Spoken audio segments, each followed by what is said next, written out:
नमस्कार दोस्तों, स्वागत है आपका हमारे YouTube channel Ravinder study centre में। दोस्तों, आज के इस वीडियो में हम लोग क्लास 12 के हिंदी का चैप्टर 1 का पूरा वन शॉट लेक्चर देखने वाले हैं। देख सकते हैं जिसका कि नाम है बातचीत। बातचीत एक निबंध है, यहाँ पर हेडिंग में ही लिख दिए बातचीत क्या है, एक निबंध है।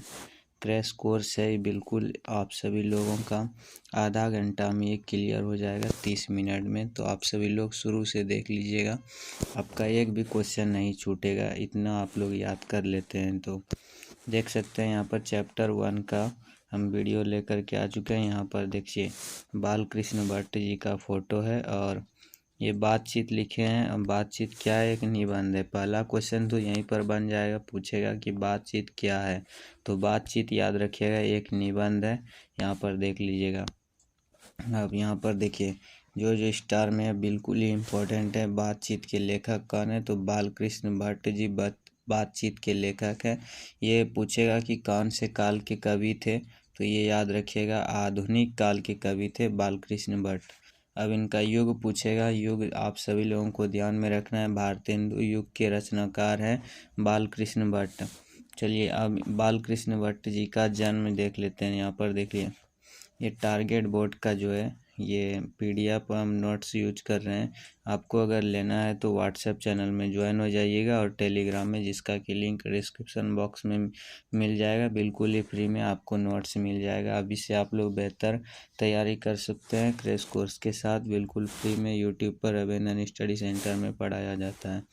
देखिए इसका जन्म जो है बालकृष्ण भट्ट जी का जन्म 23 जून 1844 ईस्वी को इलाहाबाद उत्तर प्रदेश में हुआ था। निवास स्थान देख लीजिए, पूछेगा कि बालकृष्ण भट्ट जी का निवास स्थान कहाँ पर है, तो इलाहाबाद उत्तर प्रदेश याद रखिएगा। अब इनके माता जी का नाम देखिए, माता जी का नाम पार्वती देवी है और इनके पिताजी का नाम याद रखिएगा। पिताजी का नाम इनका बेनी प्रसाद भट्ट, जो कि एक व्यापारी थे, याद रखिएगा।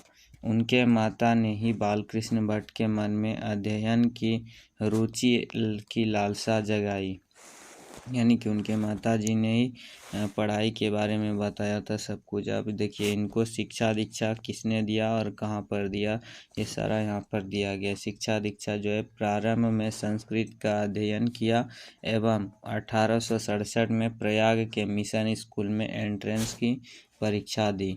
देख लीजिए बिल्कुल ही इम्पोर्टेंट है, पूछेगा कि 1867 में किस स्कूल में किस स्कूल में एंट्रेंस की परीक्षा दिए थे, तो प्रयाग के मिशन स्कूल में, याद रखिएगा।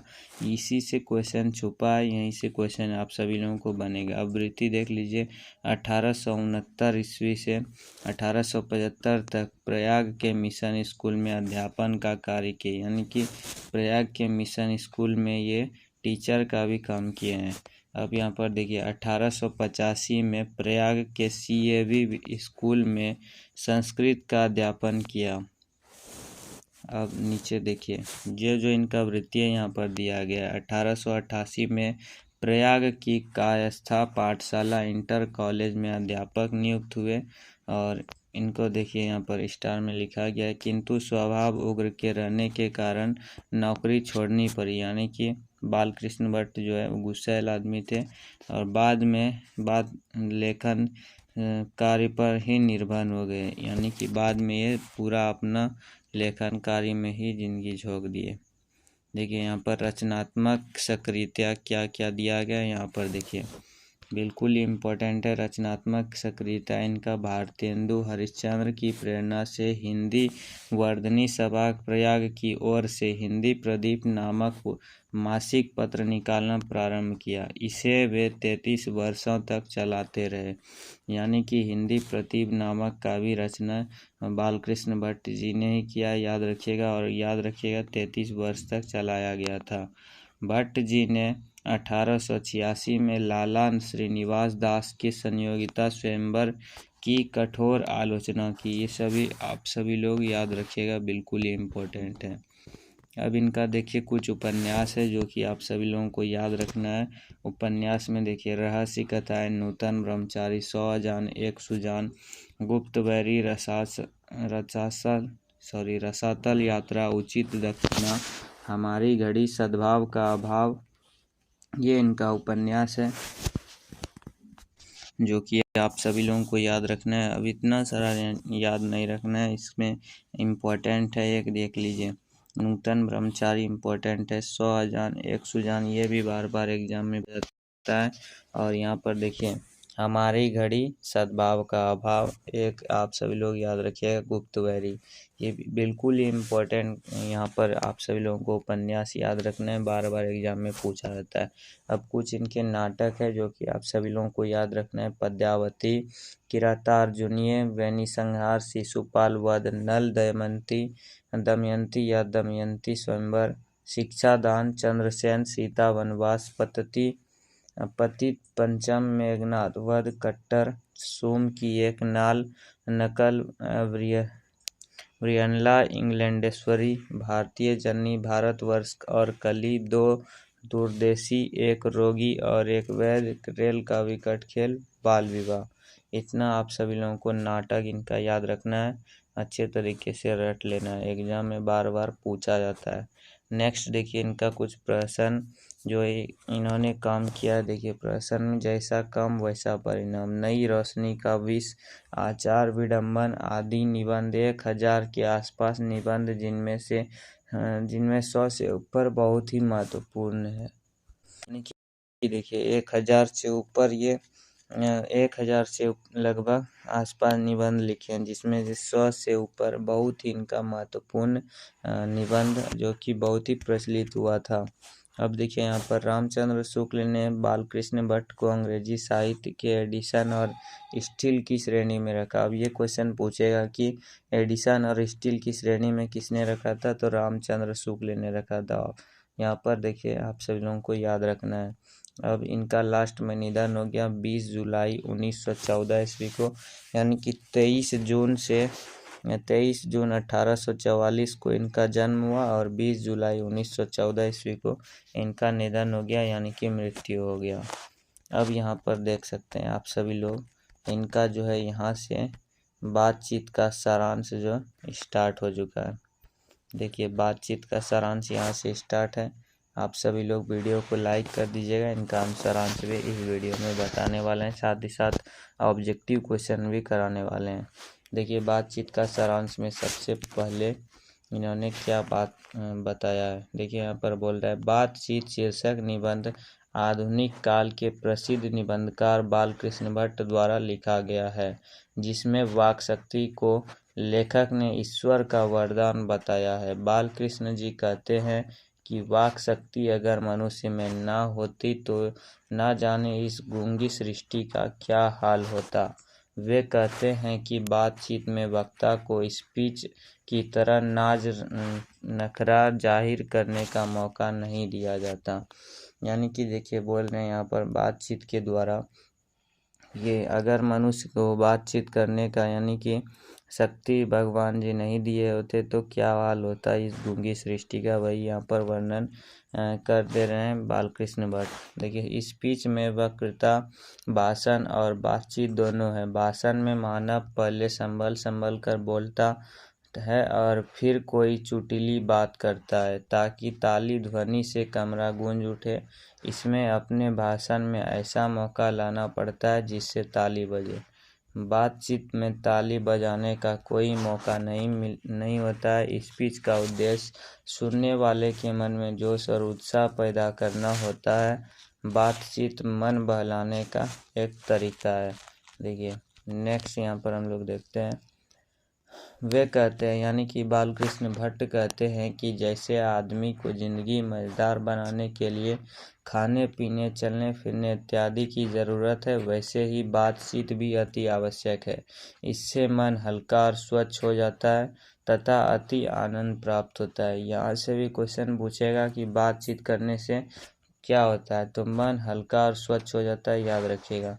लेखक कहते हैं कि जिनको बातचीत करने की आदत लग जाती है वह खाना पीना भी छोड़ देते हैं, यानी कि बातचीत में एकदम डूब जाते हैं, इसीलिए बोलता है कि खाना पीना छोड़ देते हैं। यहाँ पर देखिए लेखक रॉबिन्सन क्रूसो के बारे में कहते हैं कि वह 16 वर्षों तक आदमी का मुख नहीं देखा था। 16 वर्ष तक कुत्ता बिल्ली आदि जानवरों के बीच रहने के बाद यहाँ पर देखिए, उसने फ्राइडे के मुख से एक बात यानी कि फ्राइडे के मुंह से एक बात सुनी। वे कहते हैं कि मनुष्य की वाक शक्ति में लुभा लेने की ताकत होती है। बेन जॉनसन कहते हैं कि बोलने से ही मनुष्य के रूप का साक्षात्कार होता है। यहाँ पर एक ऑब्जेक्टिव क्वेश्चन और बन गया कि किसने कहा था कि बोलने से ही मनुष्य के रूप का साक्षात्कार होता है, तो बेन जॉनसन, याद रखिएगा। लेखक ने बातचीत के प्रकार भी बताया है। बातचीत की सीमा 2 से लेकर वहां तक हो सकती है जहां तक कि उनकी जमात या मीटिंग या सभा न समझ ली जाए। नेक्स्ट यहाँ पर देखिए, एडिसन मानते हैं कि असल बातचीत सिर्फ 2 व्यक्तियों में हो सकती है। यहीं से आपको क्वेश्चन पूछेगा। ये जो सारांश बता रहे हैं इसी में से बहुत सारा क्वेश्चन छुपा हुआ है। अब देखिए, क्वेश्चन में पूछेगा कि असल बातचीत सिर्फ कितने व्यक्तियों में हो सकता है, तो 2 व्यक्तियों में।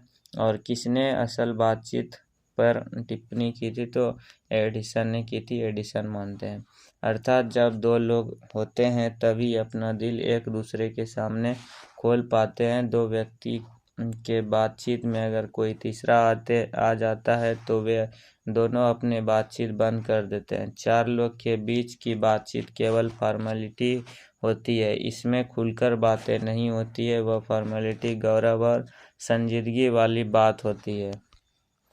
4 से अधिक के बातचीत में राम रमावल अर्थात हंसी मजाक होता है। 2 बूढ़े के बातचीत में अक्सर जमाने की शिकायत होती है।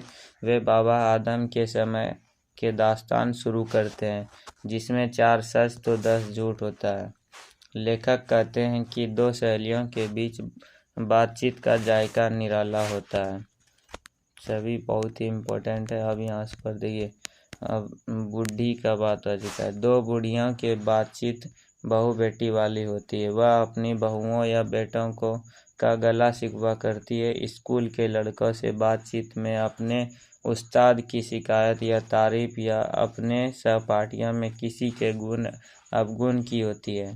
इसके अलावा लेखक ने बातचीत के अनेकों प्रकार बताया है। लेखक कहते हैं कि हमारे देश में अशिक्षित लोग में बदकही होती है। चंडू खाने, गांजे और शराब के अड्डे की बातचीत भी निराली होती है। लेखक कहते हैं कि यूरोप के लोगों में बातचीत का हुनर है जिसे आर्ट ऑफ कन्वर्सेशन कहते हैं। 25 वर्ष से ऊपर के उम्र वालों की बातचीत में गौरव और अनुभव पाया जाता है, लेकिन इससे कम उम्र के लोगों की बातचीत में गौरव नहीं पाया जाता है, पर मिठास 10 गुनी बढ़ जाती है। नेक्स्ट यहाँ पर अंत में कहते हैं कि अंततः बालकृष्ण भट्ट जी कहते हैं कि हमें अपने अंदर ऐसी शक्ति पैदा करनी चाहिए जिससे हम अपने बातचीत कर लें, और बातचीत का यही उत्तम तरीका है। यानी कि सारांश में आपने क्या क्या समझा कि असल बातचीत सिर्फ 2 व्यक्तियों में होती है, बेन जॉनसन मानते हैं। और एडिसन का मत है असल बातचीत सिर्फ 2 व्यक्तियों में हो सकती है। विद्यालय में यानी कि स्टूडेंट के बातचीत में किसी का शिकवा शिकायत यही सब होता है। आप सभी लोग अच्छे तरीके से देख ही लिए। यहाँ पर देखिए, सब्जेक्टिव क्वेश्चन स्टार्ट हो जाता है। सारांश खत्म हो गया है, सब्जेक्टिव क्वेश्चन स्टार्ट हो चुका है। देखिए, 1 नंबर बोल रहा है, अगर हमें वाक शक्ति ना होती तो क्या होता। अभी हमने देखा सारांश में, वही से आप सभी लोगों को समझ कर उत्तर लिख देना है। स्क्रीनशॉट ले सकते हैं क्वेश्चन का। अगर हमें वाक शक्ति न होती तो यह समस्त सृष्टि गूंगी प्रतीत होती। सभी लोग चुपचाप बैठे रहते और हम जो बोलकर एक दूसरे के सुख दुख का अनुभव करते हैं वह शक्ति न होने के कारण एक दूसरे से कुछ कह सुन भी नहीं पाते और नहीं अनुभव कर पाते। 1 नंबर इतना सारा आंसर लिख दीजिएगा 3-4 लाइन में, तो आप सभी लोगों को 2 नंबर कन्फर्म दे दिए जाएंगे। और ये बार बार क्वेश्चन पूछे जाते हैं, मोस्ट इम्पोर्टेंट क्वेश्चन है, अब की बार भी पूछे जाने की संभावना है। देखिए, दूसरा नंबर प्रश्न यहाँ पर क्या बोल रहा है, बातचीत के संबंध में बेन जॉनसन और एडिसन के क्या विचार है। ये 5 नंबर में क्वेश्चन आपको पूछेगा, जो कि बिल्कुल ही इम्पोर्टेंट क्वेश्चन है। देखिए यहाँ पर उत्तर हम लोग लिखेंगे। बातचीत के संबंध में बेन जॉनसन का राय है कि बोलने से ही मनुष्य के सही रूप का पता चल पाता है। अगर मनुष्य चुपचाप रहे तो उसके गुण दोष का कभी पता नहीं चल पाएगा। एडिसन का राय है कि असल बातचीत सिर्फ दो व्यक्तियों में हो सकती है, जिसका मतलब है कि जब दो आदमी होते हैं तभी अपना दिल एक दूसरे के सामने खोलकर बात करते हैं, लेकिन अगर वहाँ कोई तीसरा व्यक्ति आता है तो फिर बातें खुलकर नहीं हो पाती है। इतना आप लोग लिख दीजिएगा, आपको 5 नंबर कन्फर्म मिल जाएंगे। नेक्स्ट प्रश्न हम लोग देखते हैं। यहाँ पर बहुत ही इम्पोर्टेंट प्रश्न आ चुका है, 2024 के भी परीक्षा में ये क्वेश्चन पूछा गया था। तीसरा नंबर यहाँ पर प्रश्न बोल रहा है आर्ट ऑफ कन्वर्सेशन क्या है। आप लोग स्क्रीनशॉट ले सकते हैं या फिर PDF मिलेगा व्हाट्सएप चैनल में, डिस्क्रिप्शन बॉक्स में आप सभी लोगों को लिंक मिलेगा, ज्वाइन हो जाइएगा, वहीं पर आप लोग लोड कर लीजिएगा इसका PDF बिल्कुल ही फ्री में। ये बिल्कुल नोट्स है, पूरा का पूरा नोट्स आपको चला जाएगा। उत्तर में लिखेंगे आर्ट ऑफ कन्वर्सेशन बातचीत करने की एक कला है जो यूरोप के लोगों में ज़्यादा प्रचलित है। इससे बातचीत कला में ऐसी चतुराई के साथ बातचीत करते हैं कि जिन्हें सुनकर कान को अत्यंत सुख मिलता है, जिसका दूसरा नाम सुहृद गोष्ठी है। तो आप सभी लोग याद कर लीजिएगा। देखिए यहाँ पर नेक्स्ट प्रश्न है। नेक्स्ट प्रश्न यहाँ से चौथा नंबर प्रश्न बोल रहा है मनुष्य की बातचीत का उत्तम तरीका क्या हो सकता है। इसके द्वारा वह कैसे अपने लिए सर्वथा नवीन संसार की रचना कर सकता है। तो उत्तर में लिखेंगे मनुष्य में बातचीत का सबसे उत्तम तरीका उसका आत्मवार्तालाप है। मनुष्य अपने अंदर ऐसी शक्ति विकसित करे जिसके कारण वह अपने आप से बात कर सके। आत्मवार्तालाप का मतलब क्रोध पर नियंत्रण किया जाए जिसके कारण किसी दूसरे व्यक्ति को कष्ट न हो। मनुष्य को अपनी वाणी में मधुरता लानी चाहिए। इस तरह के विचार व्यवहार से लोगों के बीच की आपसी वैर समाप्त हो जाएगी और मनुष्य अपने लिए एक नया संसार की रचना कर पाएगा। बातचीत का यही सबसे उत्तम तरीका है। नेक्स्ट प्रश्न है, इसका भी स्क्रीनशॉट ले सकते हैं क्वेश्चन के साथ में। देखिए छोटा कर दिए, इसका भी स्क्रीनशॉट ले सकते हैं, बहुत ही इम्पोर्टेंट क्वेश्चन है। देखिए 5 नंबर प्रश्न यहाँ पर बोल रहा है कि व्याख्या करें। हमारी भीतरी मनोवृत्ति नए नए रंग दिखाती है। वह प्रपंचात्मक संसार का बड़ा भारी आईना है जिसमें चाहे जैसी चाहो वैसी सूरत देख लेना कोई दुर्घट बात नहीं है। तो व्याख्या में हम लोग यानी कि उत्तर में लिखेंगे प्रस्तुत सुललित सारगर्भित एवं मार्मिक पंक्तियां विद्वान लेखक बालकृष्ण भट्ट द्वारा रचित बातचीत शीर्षक निबंध से लिया गया है। इतना आप लोग हर क्वेश्चन के आंसर में लिखिएगा। इन पंक्तियों में लेखक ने लिखा है कि जब मनुष्य समाज में रहता है तो समाज से ही भाषा सीखता है। भाषा उसके विचार अभिव्यक्ति का माध्यम होता है। कहा भी गया है कि मन बड़ा चंचल होता है। इसकी चंचलता के कारण एक मनुष्य दूसरे मनुष्य को दोस्त और दुश्मन मान लेता है। वह कभी गुस्सा कर बैठता है तो कभी कभी मीठी मीठी बातें करता है। इस स्थिति में मनुष्य की असली चरित्र का पता नहीं चल पाता, यानी कि पता नहीं चलता। मनुष्य के मन की स्थिति गिरगिट की जैसी रंग बदलती रहती है। इस स्थिति के कारण लेखक इस मन के प्रपंचों को जड़ मानते हैं और कहते हैं कि आईना के समान संसार में छल कपट झूठ फरेब सब होते हैं। विद्वान लेखक इस स्थिति से बचने की सलाह भी देते हैं कि अपने मन पर नियंत्रण रखना सीखो। दूसरा क्वेश्चन इसी में से दिया गया है, बी नंबर। सच है जब तक मनुष्य बोलता नहीं तब तक उसका गुण दोष प्रकट नहीं होता। तो व्याख्या यहाँ पर हम लोग करेंगे। देखिए उत्तर में यानी कि व्याख्या में लिखेंगे प्रस्तुत वही जो बताया कि प्रस्तुत सुललित सारगर्भित एवं मार्मिक पंक्तियां विद्वान लेखक बालकृष्ण भट्ट द्वारा रचित बातचीत शीर्षक निबंध से लिया गया है। इन पंक्तियों में लेखक ने लिखा है कि सच है जब तक मनुष्य बोलता नहीं है तब तक उसका गुण दोष प्रकट नहीं होता। बातचीत ही एक विशेष तरीका होता है जिसके कारण मनुष्य आपस में प्रेम से बातें कर उसका आनंद उठाते हैं। पर मनुष्य जब वाचाल हो जाता है अथवा बातचीत के दौरान अपने आप पर काबू नहीं रख पाता तो वह दोष है, परंतु जब वह बड़ी संजीदगी से बातचीत करता है तो वह गुण है। मनुष्य के चुप रहने के कारण उसके चरित्र का कुछ पता नहीं चलता, लेकिन वह जैसे ही कुछ बोलता है तो उसकी वाणी के माध्यम से गुण दोष का प्रकट होने लगता है। यहाँ से देखिए 6ठा नंबर प्रश्न यहाँ पर बोल रहा है जो कि इम्पोर्टेंट है। दो हमजोली सहेलियों की बातचीत में क्या स्थिति होती है? दो हम सहेलियों के बातचीत का कुछ अंदाज ही निराला होता है। बातचीत के दौरान मानो रस का समुद्र उमड़ा चला आ रहा है। इसका पूरा स्वाद उन्हीं से पूछना चाहिए जिन्हें ऐसी रस सुनी बात सुनने का सौभाग्य मिला हो। नेक्स्ट प्रश्न 7 नंबर बोल रहा है, जब तक मनुष्य बोलता नहीं तब तक उसके व्यक्तित्व का कौन सा पक्ष प्रकट नहीं होता? तो उत्तर में लिखेंगे, जब तक मनुष्य बोलता नहीं तब तक उसका गुण दोष प्रकट नहीं होता।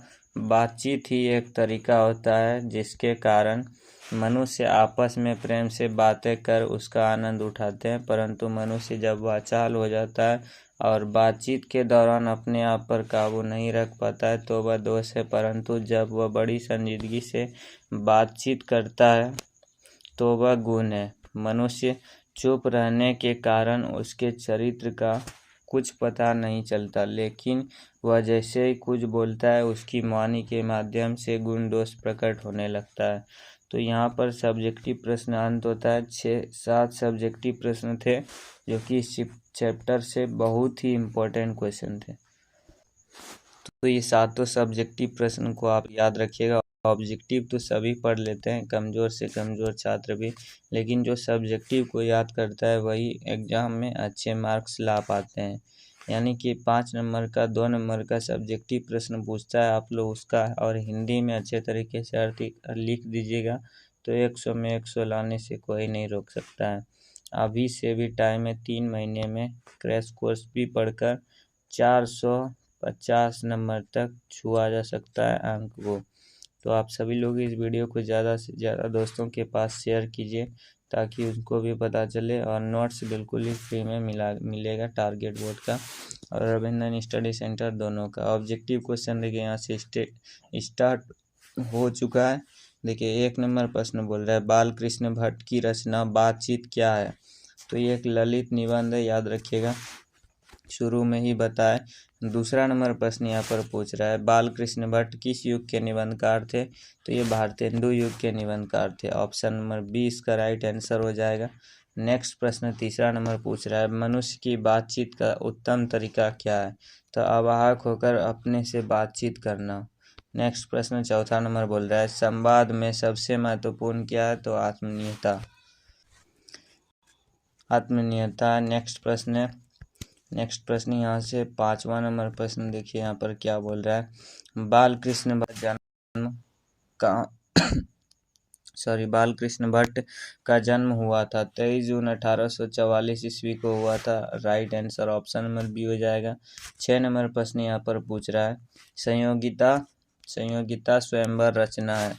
तो संयोगिता स्वयंवर रचना श्रीनिवास दास की है। Option number C right answer हो जाएगा। नेक्स्ट प्रश्न 7 नंबर पूछ रहा है, कौन सी रचना बाल कृष्ण भट्ट की नहीं है? तो परीक्षा गुरु बाल कृष्ण भट्ट की नहीं है। ऑप्शन नंबर डी बिल्कुल राइट आंसर हो जाएगा। 8 नंबर प्रश्न बोल रहा है, कौन सी रचना बाल कृष्ण भट्ट की है? तो रेल का विकट खेल बिल्कुल इम्पोर्टेंट क्वेश्चन है, आप लोग इसको ध्यान में रखिएगा।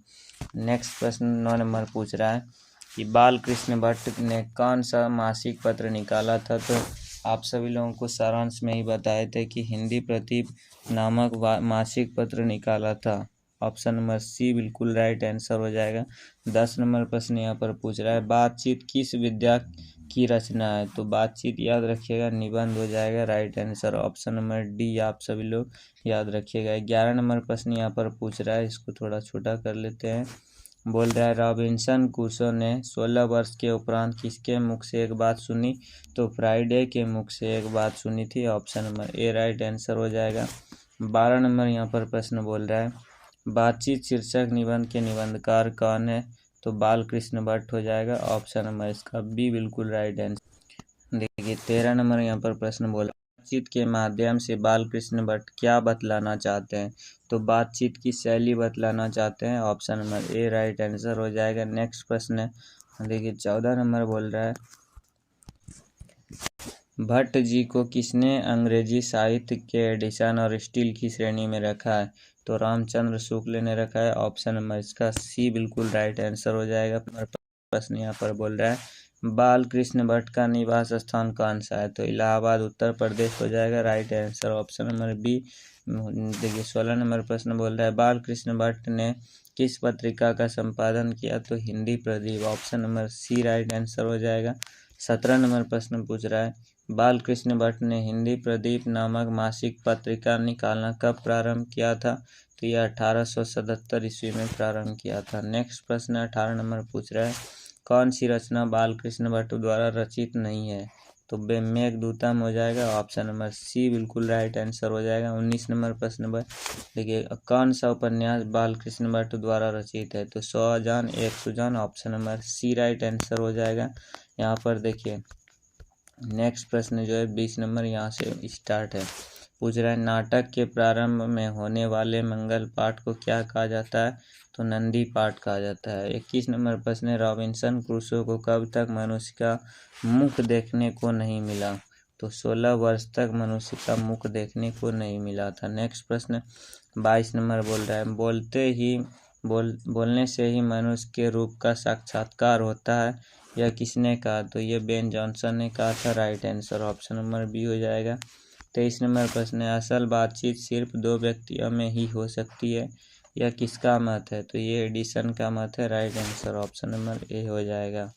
देखिए 24 नंबर प्रश्न है, एडिसन के अनुसार असल बातचीत कितने लोगों के बीच हो सकती है? तो दो व्यक्तियों में हो सकती है। Option number A right answer हो जाएगा। नेक्स्ट प्रश्न 25 नंबर पूछ रहा है, बातचीत से मन किस प्रकार का हो जाता है? तो हल्का और स्वच्छ हो जाता है। Right answer option number C हो जाएगा। 26 नंबर प्रश्न है, किसके न होने से सृष्टि गूंगी प्रतीत होती? तो वाक शक्ति न होने के कारण सृष्टि गूंगी प्रतीत होती। 27 नंबर प्रश्न पूछ रहा है, आर्ट ऑफ कन्वर्सेशन कहाँ के लोगों में सर्वाधिक प्रचलित है? तो यूरोप के लोगों में। नेक्स्ट प्रश्न सबसे लास्ट क्वेश्चन ऑब्जेक्टिव का इस चैप्टर से आ चुका है, बोल रहा है, बालकृष्ण भट्ट किस काल के रचनाकार है? तो आधुनिक काल के रचनाकार है। Option number D right answer हो जाएगा। यहाँ पर ऑब्जेक्टिव प्रश्न 28 में से आप सभी लोग बताइएगा कितना सही हुआ, कमेंट बॉक्स में ज़रूर बताइएगा और दोस्तों के पास भी ज़रूर शेयर कीजिएगा इस वीडियो को। देखिए कितना देर में, आधा घंटा लगभग 30 मिनट में हम लोग पूरा का पूरा चैप्टर को अच्छे तरीके से पढ़ लिए, ऑब्जेक्टिव सब्जेक्टिव सारांश सब कुछ देख लिए।